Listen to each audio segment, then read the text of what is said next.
ሰማይ በለው አረፈ። ምን ሆኖ ነው ያረፈው?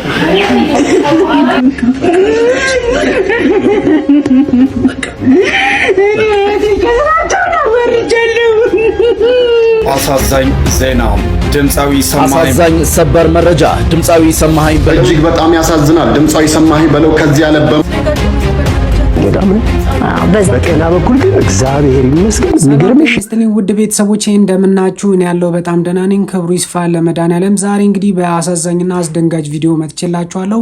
ሁላችንም የምናውቀው ተወዳጁ እንግዲህ የሙዚቃ ባለሙያ የሆነው ሰማይ በለው በዛሬው ዕለት አርፏል። እንግዲህ ዶክተሩ ስለሱ ምን ተናገሩ?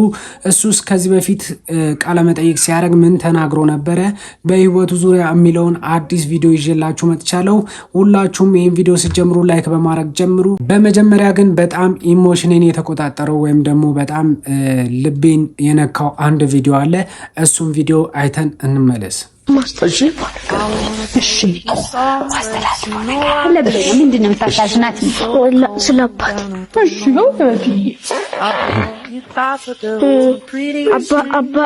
ስለአባቴ ነው መልእክት ማስተላልፈው መልእክት አባቴ ስራ ሰራለሁ ብሎ ወጥቶ እንደሄደ ቀርቷል እና መተ እንድታይ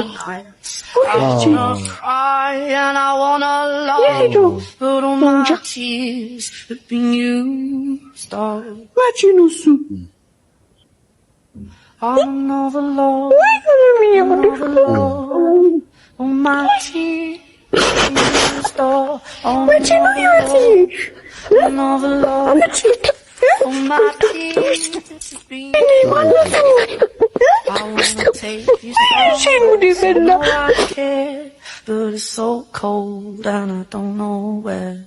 I brought you daffodils on a pretty string. እኔ እንደዚህ ይደረጋል አባት በልጁ ላይ ይሄን ያህል ይጨክናል ብዬ አላስብም። ግን ያው አንዳንድ አባቶች አሉ፣ አንዳንድ እናቶች አሉ ጨካኝ አባቶች። በጣም ልቤን የሰበረው ልቤን የነካው ቪዲዮ ነው። ምን ያህል ጭካኔ ቢኖር ነው አባት እንግዲህ ወንድ ልጅን ያህል ነገር ወልደህ እንግዲህ ጥሎ መሄድ፣ በአደባባይ ወጥቶ እንደዚህ ኢሞሽናል ሆኖ ወይም እያለቀሰ አባቴን ፈልጉልኝ እስኪል ድረስ ምንድነው ያስጨከነ? በጣም ግራ የገባኝ ቪዲዮ ነው። ቀጣይ ደግሞ ማስመለከታችሁ ሰሞኑን አንድ ወታደር እንግዲህ ያስተላለፈው መልእክት ነበረ። ህዝቡ የሚፈልገው አሁንም ቢሆን ሰላም ነው የሚፈልገው። ህዝቡ ጦርነት አይፈልግም። እናንተ ስልጣን ለማራዘም ስትሉ ጦርነት የሚታውጁ መሪዎች ጥንቃቄ አድርጉ። ያለውን ችግር በሰላማዊ መንገድ መፍታት ነው። ህዝቡ ካሁን በኋላ በሰላም መኖር ብቻ ነው የሚፈልገው። በአገሪቷ ላይ ጦርነት የሚያውጅ መሪ ሳይሆን እሱ ተልእኮ ያለ ሰይጣን ነው። ለምን እናቶች ያለቅሳሉ? ለምን ህፃናት ይሞታል? ለምን ንብረት ይፈርሳል? ለምን ቤት ይፈርሳል? ለምን ሰው ይቸገራል? ለምን ይሰደዳል? ለምን ይለምናል? ከቤት ወጥቶ ጎዳና ላይ መለመን ደስ ይለዋል እንዴ? እንግዲህ ሰው ከቤት ወጥቶ ጎዳና ላይ ነው የሚለምነው። ጦርነት ካለ የሞተም ይሞታል፣ የቀረም ለማኝ ነው የሚሆነው። ልማት አይኖርም፣ ተስፋ አይኖርም። ስለዚህም ቅድሚያ ለማንም ሰው ለሰላም ነው ቅድሚያ ሐዘን ከዚህ በላይ ምርበት ወዴት ይመጣል? ፍቅርን ብዬ እንጂ ተግንቼ ለሰላምን ያስመታገሴ መሽካገር ይበልጣል ይሳነስ በጣም የሚገርምና ድንቅ ንግግር ነው የተናገረው። ነገር ግን እንግዲህ ይህንን ንግግር ከተናገረ በኋላ ህይወቱ አልፋለች ማለት ነው። አንዳንዴ ሰላም የማይፈልጉ ሰዎች አሉ፣ ይህንን ነገር የሚቃወሙ፣ ሁሌ ረብሻ፣ ሁሌ ጦርነት እንዲነሳ የሚፈልጉ። የሰላም ንግግር ነው የተናገረው። ነገር ግን በዚህ ደስተኛ ያልሆኑ ሰዎች ናቸው ይህንን ነገር ሊያረጉ የሚችሉት ተብሎ ይገመታል። ለማንኛውም ቀጣይ ደግሞ እንግዲህ በጣም ልባችንን የሰበረው በጣም ታዋቂው ተወዳጁ ድምጻዊ ሰማይ በለው በዚህ ዓለም ከሞት ተለይቷል። እስቲ ቪዲዮቹን አይተን እንመለስ። እጅግ አስደንጋጭ የሆነ ሰበር መረጃ ተሰምቷል። ድምጻዊው በዛሬው ዕለት ከዚህ ዓለም በሞት መለየቱን እየተነገረ የሚገኘው ድምጻዊ ሰማኸኝ በለው እንግዲህ ባደረበት ህመም በሕክምና ሲረዳ ቆይቶ በዛሬው ዕለት ከዚህ ዓለም በሞት መለየቱን ፋና እየዘገበ የሚገኘው ድምጻዊ ሰማኸኝ በለውም በባህላዊ እንዲሁም ደግሞ ሌሎች ይዘቶች ባላቸው ሙዚቃዎች እጅግ በጣም ተወዳጅነትና ዝናን ያተረፈ እንዲሁም ደግሞ እጅግ በጣም አስገራሚ የሆነ ድምጻዊ እንደነበረ የሚታወስ ነገር ነው። በዛሬው ዕለትም ከዚህ ዓለም በሞት መለየቱን እየተነገረ የሚገኘው ድምጻዊው ባለትዳር እንዲሁም ደግሞ የአራት ልጆች አባት መሆኑ የተነገረ ሲሆን እጅግ በጣም በሚያሳዝን ሁኔታ በዛሬው ዕለት በሕክምና ሲረዳ ቆይቶ ከዚህ ዓለም በሞት መለየቱን እየተነገረ የሚገኘው ለድምጻዊው ቤተሰቦች፣ አድናቂዎች እንዲሁም ደግሞ ወዳጅ ዘመዶቹና ለመላው ኢትዮጵያ ሕዝብ መጽናናትን እመኛለሁ። በዚህ ጉዳይ ላይ ተጨማሪ አዳዲስ መረጃዎችን የማገኝ ከሆነ አጋራችኋለሁ። ፕላስ ምልክቷን መጫናችሁን አትርሱ። መልካም ቀን ይሆነላችሁ። አሳዛኝ ሰበር መረጃ ድምጻዊ ሰማኸኝ በለው ከዚህ ዓለም በሞት ተለይቷል። ድምጻዊ ሰማኸኝ በለው ሰሜ ባላገሩ ባደረበት ህመም በሕክምና ሲረዳ ቆይቶ በዛሬው ዕለት ከዚህ ዓለም በሞት ተለይቷል። ድምጻዊ ሰማኸኝ በለው የተለያዩ ባህላዊና ሌሎች ይዘቶች ያሏቸው የሙዚቃ ስራዎችን ለአድማጭ ተመልካች አበርክቷል። ሰሜ ባላገሩ ባለትዳርና የአራት ልጆች አባት እንደነበር ፋና ዲጂታል ከቤተሰቦቹ ያገኘው መረጃ ያመለክታል። ለቤተሰቦቹ ለወዳጅ ዘመዶቹና ለአድናቂዎቹ መጽናናትን እመኛለሁ። ቤተሰቦቼ እንዳያችሁት ነው እንግዲህ ብዙዎቹ ሲዘግቡት ተገኝተዋል። እንግዲህ ሰማኸኝ በለው አርፏል። ነገር ግን ከዚህ በፊት አንድ ሾው ላይ ቀርቦ ሲናገር ነበረ። ያንን እየያዙ ደግሞ ዶክተሮች የራሳቸውን ነገሮች እየተናገሩ ነበር። እሱ ምንም በሽታ የለብኝም ብሎ ነበር። ነገር ግን ይሄ በሽታ አለብህ ብለው አስቀድሞ ሲነግሩት ነበር። እስቲ ቪዲዮን ተከታትለን እንመለስ። ክብደት ጨምረሃል። ትንሽ ዝም ብሎ መጨመር ነው የጤና ነው። ብዙ ጊዜ ደግሞ እድሜም ከፍ ሲል ተያያዥ ብዙ የጤና ችግሮች ይዘው ይመጣል። ውፍረት ብዙ የሚመከር ነገር እንግዲህ ምንድነው የኔ ውፍረት ከቅርብ ጊዜ ወዲህ የመጣ ነው። ምንድነው የሆነው? በእናቴ ወገን በአያቴ ባሳደገችኝ በአያቴ በጣም ወፍራሞች ናቸው። ወፍራም ነን። የዘር አለ፣ እሱ ሆርሞን አለ። ከሱ ውጪ ግን የራሴም ስንፍና አለ። ስንፍና በቃ የኔ የራሴ ስንፍና አካላዊ እንቅስቃሴ አለማድረግ፣ እረፍት ማብዛት፣ አለመንቀሳቀስ በቃ ስራ ሲኖር ብቻ ነው። እኔ ከዛ ውጪ ጓደኞቼ ጋር ቁጭ ብዬ መጫወት መሳቅ ምናምን ነው በቃ። ለኛ ብዙ ማህበራዊ ጉዳይ አለኝ የምገናኝበት፣ የመነጋገር ማህበረተኞች አሉኝ። እዚህ ደግሞ የዛሬ 33 ዓመት ጓደኛ አለኝ አብሮኛ የሚኖር ማለት የሚጠይቀኝ እየመጣ ኃይለጊስ ይባላል። እሱ ጋር እንገናኛለን እና በቃ ከጓደኞቼ ጋር መጫወት፣ ስራ ከሌለ መጫወት ነው የምወደው። እኔ በቃ ሳቅ፣ ጨዋታ፣ ቁጭ ብሎ እንቅስቃሴ በቃ ስንፍናዬ ነው፣ የራሴ ስንፍና ነው ያወፈረኝ። ሌላ ምን። በጤና በኩል ግን እግዚአብሔር ይመስገን የሚገርምሽ ይሄን ሰውነት ይዤ ምንም አንድ ነገር የለብኝም። ትልቁ ነገር እሱ ነገር የለም። ስለዚህ አሁን ስራ ጀምረሃል ማለት ነው። ይሄን ኮርስ አሁንማ በቃ 10 ኪሎ ቀንሻለሁ። አሁን 10 ኪሎ ቀንሻለሁ። ገና ይቀንሳል። የሴት ልጅ እድሜ ነው የማይጠየቀው፣ የወንድ ልጅ ክብደትስ አይጠየቅም? ኧረ ምንም ችግር የለም። ከስንት ላይ ነው 10 የተቀነሰው?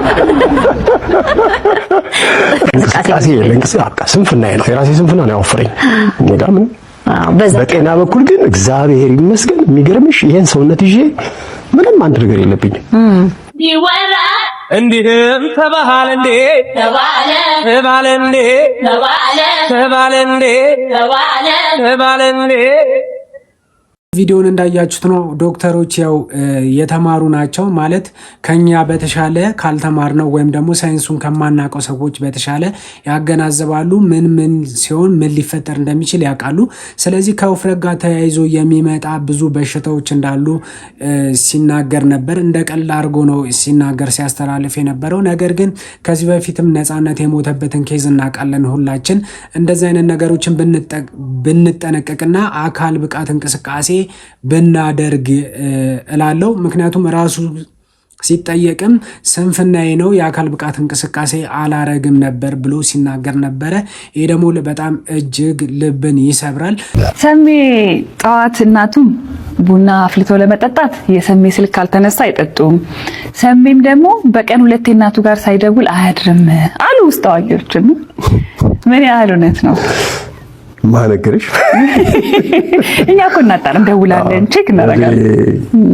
የእናቴ ነገር አይሆንልኝም፣ እሷም የኔ ነገር አይሆንላትም። ጠዋት ከእንቅልፌ ስነሳ የመጀመሪያ ስራዬ ፈጣሪን አመስግኜ ስልኬን የምነካው እናቴ ጋር ነው።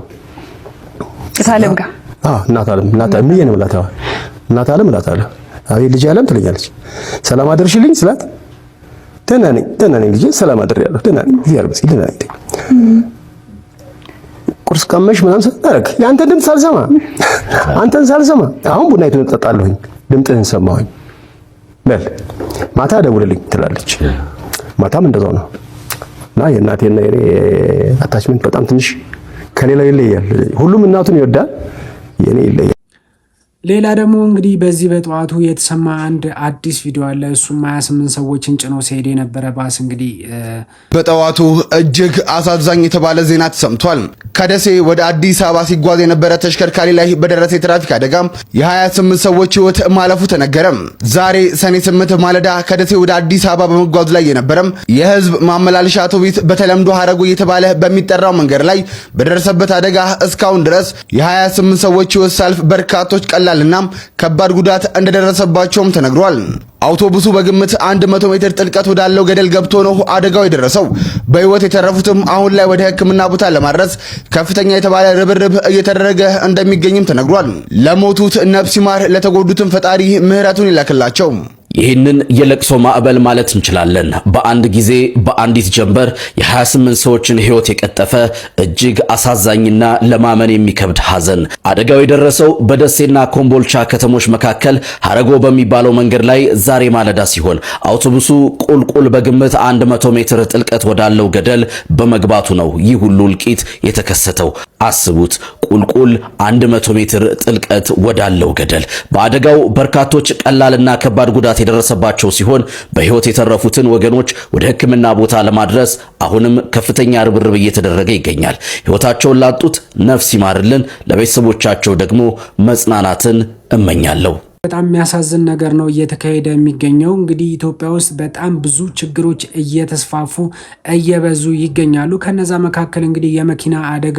አንዱ ነው የተፈጥሮ አደጋ አለ እና ደግሞ የፖለቲካ ኢሹ ሰዎችን እያስገደለ ነው ያው ባሪሲ ጉዳይ ሁላችንም እናውቃለን ይሄ ነገር እንግዲህ ቁጣ እንዳይሆን ብዬ እኔ በግሌ አስባለሁ አንዳንዴ ስለዚህ ሁላችንም በየሃይማኖታችን ጸሎት ብናረግ ደስ ይለኛል ቀጣይ ደግሞ ሁላችሁም ልጆች ያላችሁ ቤተሰቦች እናቶች አባቶች ይህንን ቪዲዮ ግድ እንዳያመልጣችሁ ልትመለከቱት ይገባል ልትማሩበት ይገባል እላለሁ እስቲ ቪዲዮ ምንድነው አብረን እንየው ሰላም እንዴት ናችሁ ሚስለን ነኝ ዛሬም ሌላ ታሪክ ይሄም ከአመታት በፊት ነው በወቅቱ የነበርኩት የ3ኛ ክፍል ሆምሩም ቲቸር ነበርና ከነበሩት ሴት ተማሪዎች ውስጥ አንዷ ልጅ የሆነ ነገር ማስተዋል ጀመርኩ ማለት ከተለመደው ውጪ ያው ሁሌም ስቲልም እንደማደርገው ጧት ልጆች ሲመጡ ጉድ ሞርኒንግ እየተባባል ስፔሻሊ ሴቶቹን አቅፋቸዋለሁ ወንዶቹን ደግሞ እንደዚህ ቴክ 5 እንላቸዋለሁና ከዛ እንደዛ ሰላም ሲሉኝ የሆነ ቀን ያለፈ የሆነ ልብሷ ላይ የሆነ ደስ ማይል ሽታል ደስ ማይል ስላችሁ ልጆች ጋር ሊኖሩ የማይገባ ወይም ልጆች ላይ ልናሸተው የማይገባ የሆነ ደስ ማይል የተለየ ሽታ ነበርና ከዛ አንድ ቀን 2 ቀን 3 ቀን ነገር ሲሆን ነይ አልኳትና ልብሷን በደንብ አገላብጬ ሳየው ዩኒፎርሟም ሸሚዟም ጉርዷም ሰደርያውን በጣም ንጹህ ግን ጠጋ ስላት ነገር ይሸታል አሁንም ያሽታል እና ግራ ገባኝ ከዛ ጠየቋት ልብስሽን ማን ነው የሚያጥበው ስላት አጋሻቸው ማሚስ አለች ዳዲ የለም እንደዚህ ብላ ነገረችኝ ነገር ማለት እናቷና አባቷ የህክምና ባለሙያዎች ናቸው ሁለቱም በዛና አመት አጋጣሚ አባቷ በሰዓቱ የክልል ከተማዎች ይባል ስለነበር አንድ ትልቅ የክልል ከተማ ላይ በስራ እድገት ትልቅ ሆስፒታል ላይ ተቀይሮ ሄዷል እናቷም በአቅራቢያቸው ባለ አንድ የግል የህክምና ቦታ ላይ ትሰራለች ነገር ይሄንን ነገረችኝና እሺ ብዬ ኮሙኒኬሽን ላይ ጻፍኩኝ የማማ ልብስ ሲታጠብ በድጋሚ ቼክ አድርኩት የመሰለኝ ምንድነው አንዳንዴ በፈሳሽ ሳሙና ስናጠብ ወዲያው ዘፍዝፈን ወይም ወዲያው አጥበን ካላወጣን ነው ተዘፍዝፎ ልብስ ሲቆይ የሆነ ደስ ማይል ሽታ ያመጣልና እናቶች ይሄን ነገር ኖቲስ ታደርጉታላችሁና እንደዛ ነበር የመሰለኝ። ይሄንን ጻፍኩኝ። ኦኬ እሺ አይ ዊል ቼክ ኢት አለች እናቷ። ዘን አሁንም የሆነ ሰዓት እየቆየ ይሄ ነገር ይመለሳል፣ የሆነ ሰዓት እየቆየ ይሄ ነገር ይመለሳልና በቃ ዲስኮንፈርትድ ሆንኩኝ። ምክንያቱም በቃ አሁን የሆነ ነገር እንዳለ ገባኝ። ያኔም እንዳልኳችሁ የልብስ የቆሻሻ የንጽህና ጉድለት ብቻ አይደለም፣ በቃ ግራ ገብቶኝ ነው። ምክንያቱም የግሬድ 3 ተማሪና ማክሲመም 9 ዓመቷ ነው የሚሆነው። በቃ ግራ ገባኝና ከዛ ድጋሚ አናገርኳትና እንዴት ነው የምተኙ ከማን ጋር ነው የምተኙ ምናምን ብዬ ጠየኳት። በቃ ይሄ ፕራይቬት ፓርቷን ምናምን ያው እኔ ነክቼ ማየት ወይ ምናምን ነገር አልችልም፣ ግን የመጣ የነበረው ሽታ ትልልቆች ከግንኙነት በኋላ የወንድ ሲነካ ልብስ ላይ እና ሲቆይ የሚመጣ አይነት ጠረን።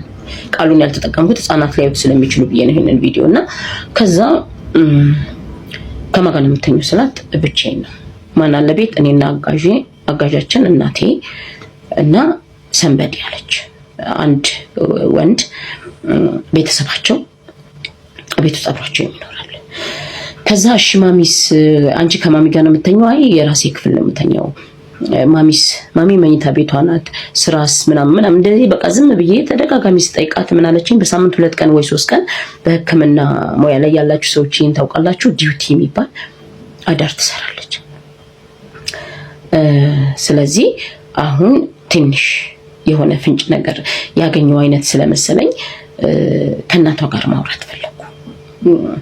በቃ የሆነ እውነት ይሄው እግዚአብሔር ምስክሬ ነው። ይሄንን ነገር ፊል ካረኩ ቀን ጀምሮ በቃ ሁሌ የሆነ ነገር ምን እንደማረግ ግራ ገብቶኝ ነው፣ እንዴት አድርጌ እንደምጀምር ነገር ምናምን ትክክል ባልሆንስ የሚል ስጋትም ነበረኝና ያልሆነ እንትን ውስጥ ያልሆነ የሆነ መስሎኝ እንዳይሆን ብዬ በጣም ከራሴ ጋር ስታገል ነበር የቆየሁትና ከዛ እናንተየው ጋር ደውዬ እንድትመጣ አረኳት። ማለት ያን ነገር መጻፍም ማውራትም ምናምን አልፈለኩምና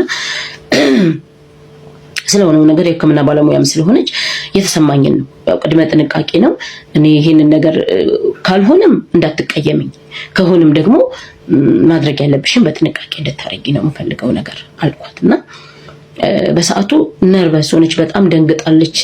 ማለት ግራ ገብቷታል ነገርና ልክናት እንደ እናት ግን በቃ እንኳን ለሷ ለኔም ከብዶኝ ነበር ይብን ከቃሌ ካፌ እስከሚወጣና እሺ አለችኝ። የሚዴት እንደ ትምህርት ቤት ሰዓቱ ሳያልቅ እንኳን በቃ ልጄን ይዣት ልጅ ነገር አለችኝና ቢሮ አስፈቀደን መውጫ እንትን ብለን ሰጠዋት ሄደችና ኢሚዲየት ያው የህክምና ባለሙያ ስለነበረች የልጇን መነካት አለመነካት ነው ፕራይቬት ፓርት ቼክ አደረገች።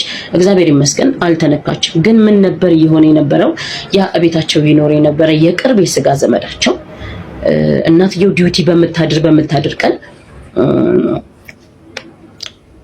በቃ ለረጅም ጊዜ ልጅቷን አብሯት እየተኛ ይሄ እየተሻሻት በቃ የነካት ምናምን እንድትለምደው ያንን እንትን እንድትለምደው አድርጓታልና ከዛ ምን ብላ ነው የምታምነው ልጅቷ በዛ ሰዓት እሱ ያንን ከሷ ጋር እንደዛ የሚያደርገው ምንም ሳይነካት ግን ከላይ የሆነ ነገር አድርጎ የራሱን እንትን የሚጨርሰው ምናምን ስለምወድሽ ነው ብሎ አሳምኗታል። ግን ይሄን ነገር ለሌላ ሰው ከነገርሽ እነሱ እንደወድሽ ስለማይፈልጉ ይከለክሉናል፣ መጥፎ ነው፣ ስለዚህ ለማንም አትንገሪ ብሎ አሳምኗታል። አምናለች ይችላል። እስከዛ ድረስ የተሰማት ህመም የለም ምናምን። ስለዚህ በዛ አይነት ሁኔታ ለካ በጣም ለረጅም ጊዜ ቆይተዋል። እናትም አታውቅም፣ አጋዥም አታውቅም። የልጅቷና የሱ ሚስጥር ነው። ያው ህፃናት ሚስጥር ነው ካልናቸው የምርም የሚጎዱበት ወይ የሚጠቅማቸው ነገር መስሎ ከተሰማቸው ሚስጥር ይጠብቃሉ እና ይሄ ነው የሆነው። እናትየው በጣም ረጅም ለፍታበት ታግላ እንዳልተነካች እንዳልተደፈረች ካወቀች በኋላ ግን ከምን የተነሳ ይሄ ነገር ሊሆን ቻለ የሚለውን ከአንዳንድ እሱ ሊሆን እንደሚችል እርግጠኛ ስለነበረች ልጇን በምትችለው አቅም ሁሉ ተጠቅማ አሳመነቻትና ልጇ ነገረቻት። ከነገርንሽ አንቺም ዳዲም ወይም ሌላም ሰው እሱን እንዲወደኝ ስለማትፈልጉ አብረን እንድንተኛ ስለማትፈቅዱልን ተደብቆ ማታ ነው ክፍል ይመጣና ይተኛል። አብረን ነው የምናድረውና እኔም እንደሱ አብሮኝ ሲተኛ ደስ ይለኛል አይነት ነገር። ሺስ ኪድ ምንም ሳይድ ኢፌክቱን ከጎኑ ሊመጣ የሚችለው በኋላ ምንም የምታውቀው ነገር የለም። እሱ ግን አድብቶ አንድ ቀን ህይወቷን ለማበላሸት እየጠበቀ ነበር። የልጅነት አምላኳ ቤተሰቦቿ አምነው ቤታቸው ያኑሩት የነሱ የዋህነት በቃ እግዚአብሔር አምላክ ጠብቋት ነው እንጂ አንድ ቀን ያ ነገር ሀፕን ሊያደርግ እንደሚችል በቃ እሱ በቃ ወስኖ እርግጠኛ ነበር። ግን እግዚአብሔር አምላክ መቼስ እሱ አያልቅበትምና ያ ነገር እኔ አስተውዬ ግራ ገብቶኝ ስለነበር በዛ መንገድ ሊፈታ ይችላል። ወላጆችን እዚህ ላይ እምላችሁ ሁላችሁም የሴት እናቶች ሴት ልጅ ያላችሁ ሴት ልጅ ያለው ዘመድ ያላችሁ በዙሪያችሁ ሴት ህፃናት ያላችሁ ሰዎች በሙሉ እንድትይዙልኝ ወይም ለልጆቹ እንድታሳውቁልኝ የምፈልገው ነገር ምንድነው? ምንም አይነት ነገር ማንም ሰው መጥቶ በህይወታቸው ይሄ የኔና ያንቺ ሚስጥር ነው ለማንም እንዳትናገር የሚላቸውን ነገር ተስማምተው እንዳይደብቁ። ሚስጥር የሚባል ነገር የለም። ሚስጥር ሊኖር የሚችለው ከእናት ከአባት ጋር ብቻ ነው። ሚስጥር እንደብቅ የሚባል ነገር በሙሉ እነሱን ህፃናቶቹን ሊጎዳ እንደሚችል መናገር ወይም ማሳመን። ሁለተኛ ነገር ደግሞ እንድታውቁልኝ የምፈልገው ህፃናት ሴት ህፃናት የምታሳድጉ ወላጆች፣ አሳዳጊ፣ ጎረቤት፣ ዘመድ አዝማድ በሙሉ ምናልባት ያም ሰው እኛ ኤክስፖዠሩን ከሰጠነው የኛ ጥንቃቄ ጉድለት ካለ የወላጆች ክትትል ማነስ እንዳለ ካወቀ እድሜ ሊሆን ይችላል የሚገፋፋው፣ መጠጥ ሊሆን ይችላል የሚገፋፋው፣ ምንም ይሁን ልምምድ ሊሆን ይችላል የሚገፋፋውና የልጆች የህፃናቶች ህይወት እንዳይበላሽ ቤተሰቦችም ወላጆች አሳዳጊዎችም ከፍተኛ ጥንቃቄ ከአይናችሁ ሳታጠፉ ከፍተኛ ጥንቃቄ አድርጋችሁ ሴት ልጆቻችሁን በተቻለ መጠን ከእንደዚህ አይነት ጥቃት እንድትከላከሉ ሁልጊዜም አተኩራችሁ እንድታስቡ ለማሳሰብ እወዳችኋለሁ። መልካም ቀን። ቤተሰቦቼ እንዳያችሁት ነው። እንደዚህ አይነት መምህር ያበርክትልን ነው የምለው። ሌላ የምለው ሀሳብ የለኝም። በጣም የሚገርም እይታና የሚገርም አስተሳሰብ ያላት መምህር ናት። ሁሌም እንግዲህ ሀሳቦቿን እንደዚህ ሚዲያ ላይ መታ ታንሸራሽራለች። ቲክቶክ ላይ ካገኛችሁ ፎሎ አድርጓት።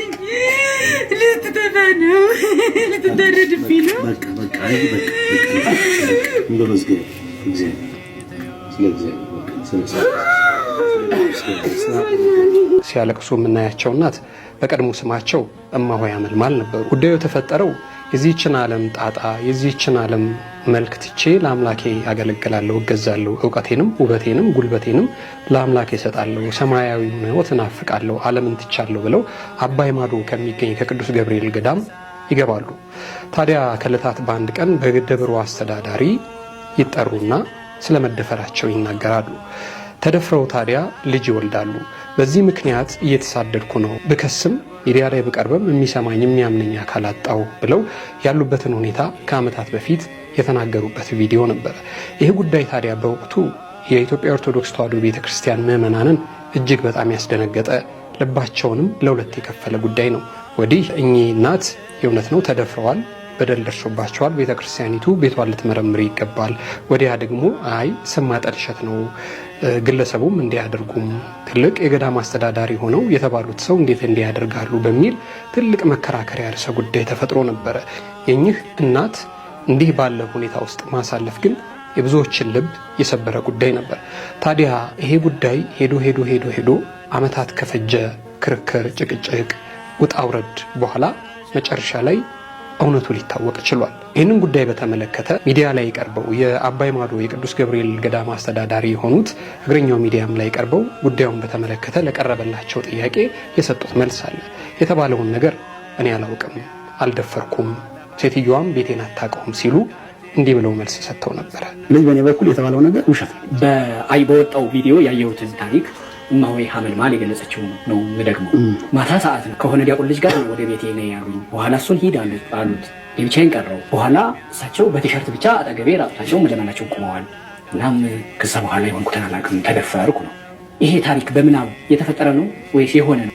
ከየት የመጣ ነው ታዲያ? ይሄ በራሷ ጓደኝነት ወልዳ ነው እሷ እንዳለችው እርሶ ደፍራዊ ነው የወለድኩት ልጅም ያለችው ካልሆነ የትኛው ነው እውነቱ በርሱ? እኔ የምኖር ከቤተሰብ ጋር ነው። እሺ እህቴ አለች፣ ያጎቴ ልጅ አለች። የተባለችው ሴትዮ ቤቴን አታውቀውም። ወሬውን ሰምቼዋለሁ በዚህ ልክ እንደሆነ። ቤቴን ግን ግቤን የት እንደሆነ አታውቀውም። የኔ ቤት እህቶቼ የት ነው? ወንድሞቼ የት ነው? አቤት ያለው ቤተሰብ የት ነው? በዚያ ልክ እሷ ከኔ ቤት መጣ ለኔ ልታዘጋጅልኝ የምትችለው ምን ስለሆነ ከኔ ቤቴን አታውቀውም። ወደ እኔ ቤትም አልመጣችም። የሆነው ነገርም እኔ ጉዳይ አይመለከትም። ጉዳዩን ከሆነበት አካል ጋር መፈለግ ነው የሚሻለው። መላከ ብርሃን ቆሞስ አባ ክፍለ ማርያም አለማየሁ እማሆይ ሐመልማል አድማሴን አስገድደው ደፍረዋል? አልደፈሩም? በእኔ በኩል አልደፈርኩም፣ አላደረኩም። አስፈቅደውስ? አላደረኩም። እንዴት ሊሆን ይችላል? እኔ እኮ ዓላማ አለኝ። ወደዚህ ስመጣ ማንንም ሰው አስገድዶኝ ማንንም ሰው ይህንን አድርግ ብሎ መርጦልኝ አይደለም። ለእኔ በወታደር ተገድጄ አይደለም የመነኮስኩኝ። ቤተክርስቲያኔ እንደ አባቶቼ ክብር የማገኝበት፣ እንደ አባቶቼ በረከት የማገኝበት፣ እንደ አባቶቼ ባልበጣም አባቶቼ በሄዱበት መንገድ ሄዳለሁ ብዬ የጀመርኩ ወጣኔ መነኩሴ ነኝ። እንግዲህ ግለሰቡ ከዚህ ጉዳይ ጋር ተያይዞ ለቀረበባቸው ስሞታና ቅሬታ የሰጡት መልስ ይህንን ይመስላል። ምንም እንኳን ሚዲያ ላይ ቀርበው እኔ ይህንን ጉዳይ አላደረኩም የተባለችውም ሴትዮ ቤት የመታ አታውቅም፣ እኔ የምኖረው ከእህቶቼ ጋር ነው፣ ቤቴንም አታውቀውም፣ እሷ ምን ስለሆነች ነው መታ ለእኔ የምታበስልልኝ ለእኔ የምትሰራልኝ ብለው ቢሉም እናት ግን ከዚህ ጉዳይ ጋር ተያይዞ በጣም ብዙ መከራ በጣም ብዙ ስቃይ መሰደድ እንዳለባቸው ተናግረው ነበረ። ይህንን ጉዳይ በተመለከተም እንግዲህ ወደ ሌላ ሚዲያ መጥተው እኚህ ግለሰብ እያሳደዱኝ ነው፣ ልጄን ማሳደግ አልቻልኩም፣ ልፍ ሲልም ደግሞ በሰውም እያስላኩ ልጁን አስወርጂውም እያሉኝ ነው በሚል እንግዲህ በጣም አምረው ሲያለቅሱ ነበረ። ታዲያ ይሄ ከሆነ ከብዙ የፍርድ ቤት ክርክር የፍርድ ቤቱ ውጣ ውረድ በኋላ የተፈጠረው የሆነው ነገር ግን እጅግ በጣም የሚገርም ነገር ነው። እኚህ የአባይ ማዶ የቅዱስ ገብርኤል ገዳም አስተዳዳሪ የሆኑት ግለሰብ በወቅቱ አባት ካልሆኑ ወዲህ ፍርድ ቤትም መጥተው ቢከራከሩ ወዲያ ደግሞ ዲኤንኤ ቢያስመረምሩና ነፃነቱን ቢያረጋግጡ ቢባሉም እንግዲህ በአባቶች ፊት ሲጠየቁ እሺ የተባልኩትን አደርጋለሁ ፈጽማለሁ ቢሉም ነገር ግን በተግባር አንዱም ነገር ላይ አለመገኘታቸውን ሰምተናል። መጨረሻ ላይ የሆነው ነገር ግን በተለይ ደግሞ ትላንትና በባህር ዳር የዋለው ችሎት የወሰነውና ያረጋገጠው ነገር ደግሞ እጅግ በጣም አስገራሚና አስደናቂ ጉዳይ ሆኗል። በዚህ ልክ አዲስ አበባ ድረስ መጥተው እኔ ሴትይቱን አላቃትም ምንም አላደረኩም፣ እንደውም ከዚህ ቀደም ገዳም ውስጥ መጽሐፍ እየሰረቀች እንዲህ ያለ አባት ጠየቀኝ፣ እንዲህ ያለ አባት እንዲህ አለኝ ብላ የአባቶችን ስም ታጠፋ ነበር በማለት ስሟን ያጠለሿት እኚህ ግለሰብ ግን ነገሩን ስለመፈጸማቸውና የልጅ አባት ስለመሆናቸው ተረጋግጧል። ብዙ ጊዜ የሚያጠቃችሁ ሌላ ሰው አይደለም፣ ወዳጅ መስሎ ጠላት ነው የሚያጠቃችሁና ከሱ አምላክን መለመን ያለባችሁ እሱ ነው። ለጠላት ታውቁታላችሁ ማን ጠላት እንደሆነ። ወዳጅ መስሎ ጠላት ነው እናንተን የሚያጠቃው። ሌላ ማንም ከሩቅ ማንም አይመጣም። ወዳጅ መስሎ ጠላት ስለ እናንተ ኢንፎርሜሽን የሚያቀብል ስለ እናንተ ማንነት የሚናገር ስለ እናንተ ምናምን። አሁን ለምሳሌ የጃኒ ምናልባት ወዳጄ ናቸው ምትል ነው ለሊያ ያደረሱት። ምክንያቱም ጃኒና ሊያ ምንም አይግባቡ። ማን ነገራት? ሊያ በሊያ አይደለም ፈርደው። የጃኒ ወዳጅ መስሎ ጠላት ነው ለሊያ ሹክ ያላት። አያችሁ፣ ወዳጅ መስሎ ጠላት ነው ለሊያ ያደረሳት ይሄን ሜሴጅ። ምክንያቱም there is no way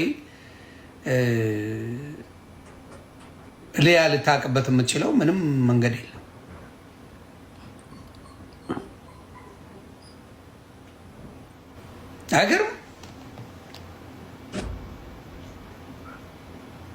አይገርምም? ግን ሊያ ከማንም ቀድማ ሰምተዋለች። ሊያ የጃኒ ወዳጅ አይደለች፣ ወዳጆች አይደሉም፣ ጓደኞች አይደሉም። አረ እንዲያውም ኤልሹን አረ የምታውቂው ነገር ካለ ባክሽ ንገሪኝ እያልኳት ነበረ። ኤልሻዳይ ማለት ነው። የምታውቂው ነገር ካለ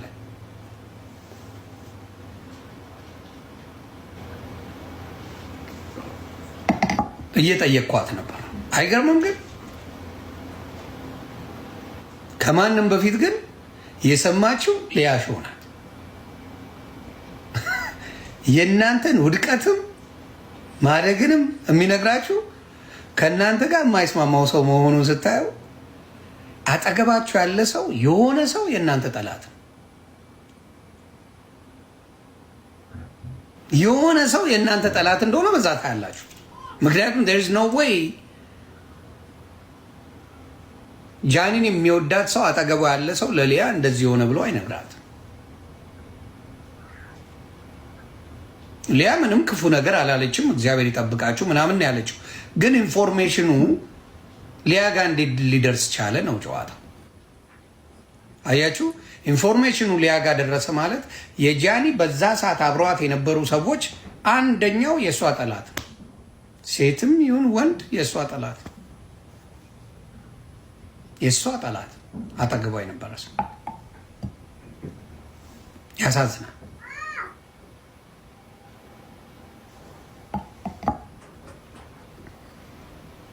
ስለዚህ አሁንም እኔ የሚያስፈራኝ ከእናንተ ጋር እኔ ችግር የለብኝም።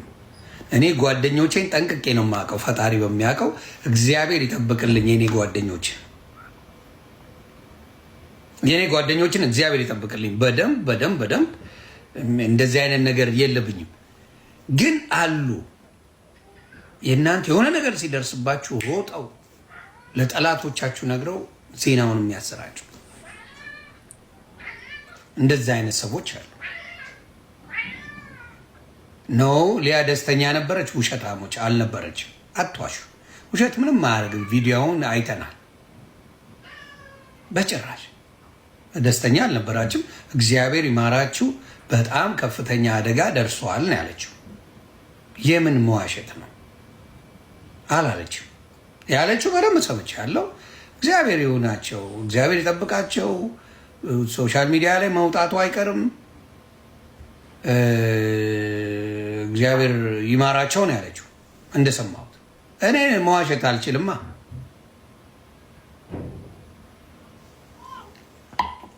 መዋሸት አልችልማ። ስለዚህ አንዳንዶቻችሁ ማቀሳሰር ስራዬ ብላችሁ የምትይዙን ነገር ደስ አይልም። ምንድን ነው የሚያስደስታት? አሁን